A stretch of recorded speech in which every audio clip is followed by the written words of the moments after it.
Христианские притчи. Наследие святых отцов.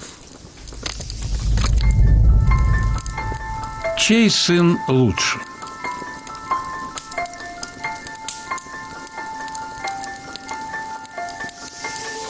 Собрались у колодца 3 женщины.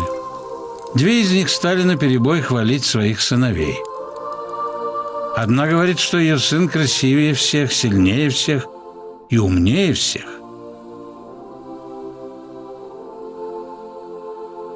Другая про своего то же самое. А третья стоит рядом и помалкивает.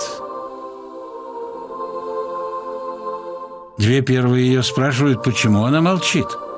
А она говорит, что сын у нее обычный, ничего особенного.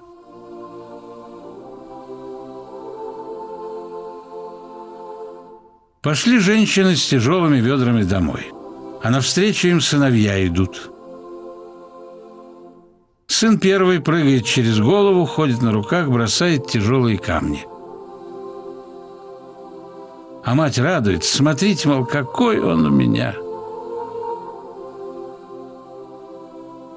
Сын второй стал посреди дороги и поет, как соловей, и пляшет, а мать довольна. А сын третий подбежал к матери, взял ведро и понес домой. Проходил мимо старик.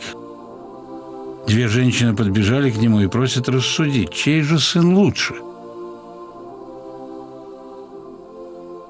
А старик отвечает: «А где же ваши сыновья?